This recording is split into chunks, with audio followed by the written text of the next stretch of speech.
गुरु गोविंदो खरे काको लागू पाए, बलिहारी गुरु आपने जिन गोविंदियो बताए। कई लोगों के मन में through out their spiritual journey और लाइफ यह प्रश्न बने रहता है कि गुरु बड़े हैं या भगवान बड़े हैं। तो भागवत में उद्धव से भगवान श्री कृष्ण कहते हैं कि न गुरु बड़ा है, न भगवान बड़े हैं, न गुरु और भगवान बराबर है।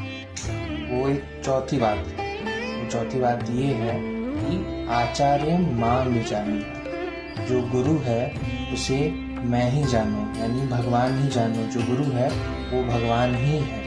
अब कोई बड़ा या छोटा तब होगा या बराबर तब होगा जब दो पर्सनैलिटी होगी। जब वो दोनों एक ही है तो बड़ा या छोटा का प्रश्न ही नहीं बनता है।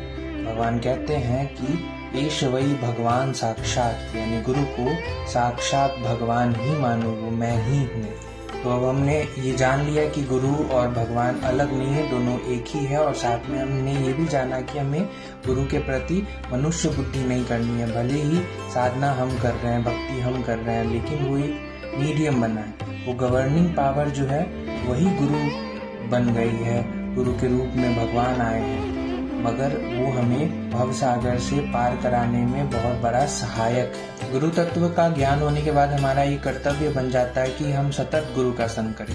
गुरु का सतत संग करने का मतलब होता है कि हम हमारे आचरण में गुरु के वचन, विचार, ज्ञान और सिद्धांतों को उतार लें, ना कि उन्हें भगवान मान के दिन रात उनकी आरती उतारें, उन्हें दान दक्षिणा दें, उनका पैर दबाएं, उनके आगे पीछे घूमें और उनकी बात ही न माने। तो ये गुरु का संग नहीं होता। गुरु को मानुष जान दे ते नर कहिए अंध, यानी गुरु को हमें मनुष्य बुद्धि से नहीं देखना है, उसे भगवान ही मानकर उनके बातों का, उनके आदेशों का पालन करना है और भगवत प्राप्ति करनी है।